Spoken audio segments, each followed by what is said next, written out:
Hello students, good morning, good afternoon and good evening. Whatever you feel, be connected with. Dear student, आज का जो video है काफी important होने वाला है क्योंकि आज हम लोग क्लास 12 भूगर्भ शास्त्र सेट 1 टर्म 2 का डिस्कस करने वाले हैं, जो आपके exam point of view very important है, जो आपका एग्जाम 12 अप्रैल 2022 को होने वाली है, राइट।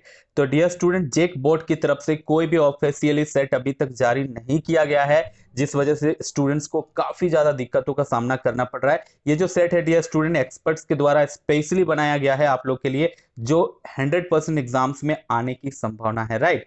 तो चलिए डिस्कस करते हैं सबसे पहले एग्जाम पैटर्न के बारे में। एग्जाम डियर स्टूडेंट, आप लोग का सेकंड टर्म जो है ये भी 35 मार्क्स का ही होगा, जैसे टर्म 1 का एग्जाम ऑब्जेक्टिव होगा, लेकिन ये आपका सब्जेक्टिव एग्जाम्स होंगे। इसमें क्या है, टोटल प्रश्नों की संख्या डियर स्टूडेंट 19 होंगे, राइट। और 1 से 7 प्रश्न जो है अल्टरनेटिव क्वेश्चंस होंगे, जिसमें से 5 क्वेश्चन का ही उत्तर आपको देना पड़ेगा और सभी 1 नंबर के क्वेश्चन रहेंगे, यानी क्वेश्चन नंबर 1 to 7 आपका अल्टरनेटिव क्वेश्चंस रहेंगे और आपको सिर्फ 5 प्रश्नों का ही उत्तर देना है। क्वेश्चन नंबर 8 से जो है 14 यानी 8 से 14 तक का जो क्वेश्चंस रहेगा वो लघु उत्तर यह रहेगा डियर स्टूडेंट, जिसमें प्रत्येक में 3 अंक आपको मिलेंगे और ये भी क्वेश्चंस जो है अल्टरनेटिव रहेंगे, इसमें भी आपको सिर्फ 5 प्रश्नों का ही उत्तर देना है, राइट। उसके बाद क्वेश्चन नंबर 15 से लेकर 19 तक के जो क्वेश्चंस रहेंगे वो दीर्घ उत्तरीय रहेंगे, यानी प्रत्येक में आपको 5 अंक मिलेंगे और 5 में से 5 अल्टरनेटिव क्वेश्चंस में आपको सिर्फ 3 क्वेश्चन का ही, यानी 3 प्रश्नों का ही उत्तर देना है।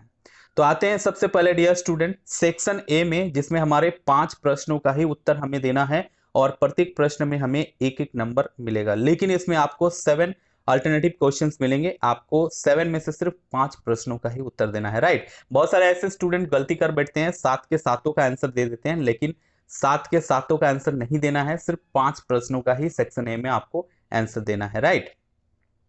पहला क्वेश्चन है, the outer surficial layer of the earth crust is called, यानी भूपर्पट्टी की बाहरी ही जो परत होती है वो क्या कहलाती है डियर स्टूडेंट। तो डियर स्टूडेंट, इसे हम लोग लिथोस्फेयर भी कहते हैं, या फिर अगर हम लोग सेल विज्ञान पढ़ेंगे तो इसे हम लोग सेल भी कहते हैं, राइट। यानी पृथ्वी का जो बाहरी परत होता है वो सेल होता है, यानी चट्टान होता है। नेक्स्ट क्वेश्चन है, क्वार्च खनिज संबंधित है, यानी the quartz mineral is belong to, quartz जो मिनरल है डियर स्टूडेंट ये सिलिकेट से संबंधित होता है, यानी सिलिका से संबंधित होता है, राइट। तो नेक्स्ट क्वेश्चन है डियर स्टूडेंट, ये सभी 1 नंबर के क्वेश्चन है, ठोस चट्टान में खनिज जमा होता है तो इसे क्या कहा जाता है। The minerals deposit in solid rock is called, तो सॉलिड रॉक में जो मिनरल्स डिपोजिट होते हैं डियर स्टूडेंट उसे हम लोग लॉड के नाम से जानते हैं, राइट। या फिर हम लोग कह सकते हैं एक प्रकार का और डिपोजिट होता है जिसे हम लोग लॉड के नाम से जानते हैं। नेक्स्ट क्वेश्चन है डियर स्टूडेंट, हमारा अगला क्वेश्चन है, the delicate instrument that records earthquake is known as, भूकंप को मापने के लिए जिस उपकरण का यूज किया जाता है उसे क्या कहते हैं डियर स्टूडेंट। तो इसे हम लोग सिस्मोग्राफ के नाम से जानते हैं या सिस्मोमीटर के नाम से जानते हैं। भूकंप को मापने के लिए जो यंत्र यूज होता है सिस्मोग्राफ या सिस्मोमीटर कहलाता है, right.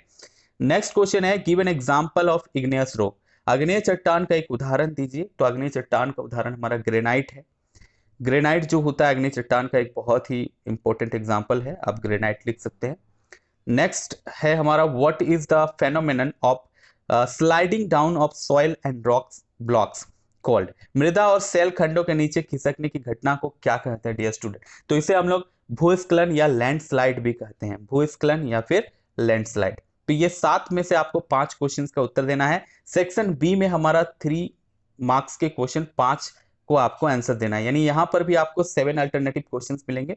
Describe importance type of form associated with igneous rocks, अग्नेय चट्टानों से संबंधित महत्वपूर्ण प्रकार के रूपों का वर्णन करना है, राइट। तो वेरी इंपॉर्टेंट क्वेश्चन है, इसे बहुत ही शॉर्ट तरीके से आप वर्णन कर सकते हैं क्योंकि इसमें 3 मार्क्स हम लोग को मिलेगा। नेक्स्ट क्वेश्चन है, write about uses of application of fossils, जीवाश्मों के उपयोग और अनुप्रयोगों के बारे में लिखिए। वेरी इंपॉर्टेंट है डियर स्टूडेंट, ये जो क्वेश्चन है कई बार एग्जाम में आ चुका है, राइट। जीवाश्म के उपयोग और अनुप्रयोगों के बारे में लिखें, यानी right about the uses of applications of fossils. तो आगे वीडियोस में हम लोग कोशिश करेंगे सॉल्यूशंस के बारे में भी डिस्कस करने का। शॉर्ट टाइम अभी हमारे पास बहुत कम समय है, इसीलिए मैं सिर्फ क्वेश्चंस के ऊपर आप लोग को डिस्कस कर रहा हूं। आप लोग अपने से आंसर्स का प्रैक्टिस कर सकते हो। अगर समय मिलेगा तो मैं इसका सॉल्यूशंस वीडियो भी बहुत जल्द आप लोगों का एक दिन आध दिन में बना दूंगा, यानी 12 तारीख से पहले जो है अपलोड कर दूंगा अगर समय मिला तो, राइट। तो अभी हम लोग क्वेश्चंस पर डिस्कस कर रहे हैं डियर स्टूडेंट, वेरी इंपॉर्टेंट है। तो क्वेश्चन नंबर 2 एकदम से याद कर लेना है, जीवाश्मों के उपयोग और अनुप्रयोग के बारे में लिखिए। नेक्स्ट क्वेश्चन है, describe the mode occurrence of iron deposit of Jharkhand. Jharkhand में लौह निक्षेपों की विदा घटना का वर्णन कीजिए, यानी mode of occurrence of iron deposit. Iron deposit जो झारखंड में होता है डियर स्टूडेंट, उसके बारे में आपको घटना का क्या करना है, वर्णन करना है, राइट। नेक्स्ट क्वेश्चन है, right the geographical succession of archaean formation with reference of Jharkhand given by S C. Jones. S C. Jones द्वारा दिए गए झारखंड के संदर्भ में आर्कियन फॉर्मेशन का भौगोलिक अनुक्रम लिखना है, राइट। आर्कियन जो चट्टाने होते हैं डियर स्टूडेंट, उसके भौगोलिक अनुक्रम क्रम का एक संक्षिप्त आपको वर्णन लिखना है, राइट। तो ये भी बहुत इंपॉर्टेंट क्वेश्चन है। नेक्स्ट क्वेश्चन है, describe the hydrothermal process of mineral deposit formation in brief. Hydrothermal process के बारे में आपको संक्षिप्त में वर्णन करना है खनिज निक्षेपण की प्रक्रिया का, राइट। नेक्स्ट क्वेश्चन है, right short petrographic notes on the flowing. निम्नलिखित पर संक्षिप्त पेट्रोग्राफिक यानी सेल विज्ञान जो होता है उसे हम लोग पेट्रोलॉजी कहते हैं, तो पेट्रोग्राफिक वर्णन आपको करना है। बेसाल्ट के बारे में आपको लिखना है कि बेसाल्ट क्या होता है, इसके बारे में आपको संक्षिप्त कुछ लाइंस लिखने हैं, राइट। और उसके बाद जो है आपको लाइमस्टोन के बारे में लिखना है। चूना पत्थर आपने सुना ही होगा, तो चूना पत्थर क्या होता है, इसकी उपयोगों के बारे में आप लोगों को कुछ लाइंस लिखने हैं। नेक्स्ट है हमारा question number 7, describe the uses of mica in different fields. विभिन्न क्षेत्रों में अब्रक के उपयोगों का वर्णन करना है, ठीक है। अब्रक का उपयोग जो है किन किन क्षेत्रों में होता है, इसका खनन कैसे होता है, तो अब्रक के यूजेस के बारे में आपको कुछ लाइंस लिखना है। Describe the uses of mica in different fields. तो ये 7 क्वेश्चन में से सिर्फ 5 क्वेश्चंस का ही आंसर आपको देना है। सभी क्वेश्चन जो है 3-3 मार्क्स के होंगे, और सेक्शन सी जो हमारा होगा डियर स्टूडेंट वेरी इंपॉर्टेंट होगा, क्योंकि इसमें आपको 5 क्वेश्चंस रहेंगे और 3 क्वेश्चन का ही उत्तर देना है, और प्रत्येक क्वेश्चन में आपको 5-5 नंबर मिलेंगे, राइट। तो पहला क्वेश्चन है, describe primary structure of sedimentary rocks with neat diagram. तलछटी चट्टानों की प्राथमिक संरचना का वर्णन करना है एक नीट आरेख के साथ, यानी एक आरेख से भी दर्शाना है आपको तलछटी चट्टान जो है इसकी प्राथमिक संरचना किस प्रकार के होते हैं, राइट। तो सेडिमेंट्री रॉक्स जो है एक प्रकार के पत्थर होते हैं, जैसे हमारे इग्नेस रॉक होते हैं वैसे सेडिमेंट्री रॉक होते हैं, मेटामॉर्फिक रॉक होते हैं। तो आपको सेडिमेंट्री रॉक्स के बारे में उसके संरचना, प्राथमिक जो संरचना, प्राइमरी संरचना होता है, उसके स्ट्रक्चर के बारे में आपको डिस्क्राइब करना है। इसमें 5 नंबर आपको मिलेंगे। नेक्स्ट क्वेश्चन है, describe the mode of occurrence, distribution and uses of bauxite deposit of Jharkhand.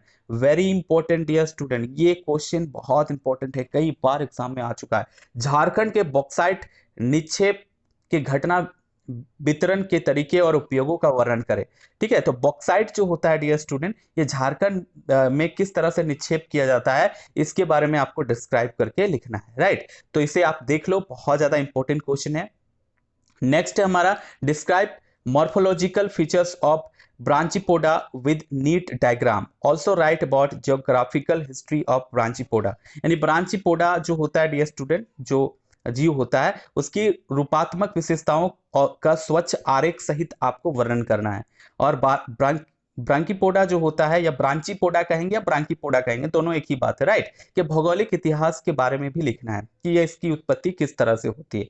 तो ये भी वेरी इंपॉर्टेंट क्वेश्चन है डियर स्टूडेंट, जो आपके एग्जाम्स में आने की संभावना है। नेक्स्ट क्वेश्चन है, describe the Gondwana formation of Jharkhand state with reference to lithology, geographic distribution and economic importance. ये क्वेश्चन भी वेरी वेरी इंपॉर्टेंट है डियर स्टूडेंट। VBI कह रहा है भौगोलिक वितरण और आर्थिक महत्व के संदर्भ में झारखंड राज्य के गोंडवाना संगठन का वर्णन करें, राइट। जो गोंडवाना फॉर्मेशन हुआ था डियर स्टूडेंट झारखंड में, तो उसके वर्णन का जो है आप उसके फॉर्मेशन का वर्णन करना है। Describe the Gondwana formation of Jharkhand state with reference to lithology, geographic distribution and economic importance. तो ये बहुत ही पुरातात्विक क्वेश्चन है डियर स्टूडेंट, ये क्वेश्चन काफी इंपॉर्टेंट है, इसे आप लोग अच्छी तरह से प्रैक्टिस कर ले, राइट। नेक्स्ट और लास्ट क्वेश्चन है, describe the structure of metamorphic rocks. देखिए ये भी एक प्रकार का चट्टान है, कायांतरित चट्टानों की संरचना का वर्णन करें। तीन प्रकार के मेनली हमारे जो रॉक्स होते हैं, इग्नेयस रॉक, मेटामॉर्फिक रॉक और सेडिमेंट्री रॉक्स, राइट। तो तीनों प्रकार के चट्टानों को अच्छा से स्टडी कर लेना है। यहाँ पर पूछ रहा है मेटामॉर्फिक रॉक्स यानी कायांतरित चट्टानों की संरचना का वर्णन करें। वेरी वेरी इंपॉर्टेंट क्वेश्चन है डियर स्टूडेंट ये क्वेश्चन भी। लेकिन यहां आपको 5 क्वेश्चंस में से 3 क्वेश्चंस का ही उत्तर देना है। इस प्रकार से यहां पर आपको 15 नंबर दीर्घ उत्तरीय क्वेश्चन में मिल जाता है और आपको जो है लघु उत्तरीय क्वेश्चन में भी 15 नंबर मिल जाता है, 30 नंबर। और 5 जो क्वेश्चन है आपके 1 नंबर के क्वेश्चंस, अति लघु उत्तरीय क्वेश्चन 1 से 7 में से आपको 5 ही क्वेश्चंस का उत्तर देना है। कुल मिला के 35 मार्क्स के क्वेश्चंस पूछे जाएंगे आपका टर्म 2। तो उम्मीद है यह वीडियो काफी हेल्पफुल रहा होगा आप लोग के लिए। और भी मिलते हैं अपने आने वाले वीडियोस में, तब तक के लिए इतना ही, धन्यवाद।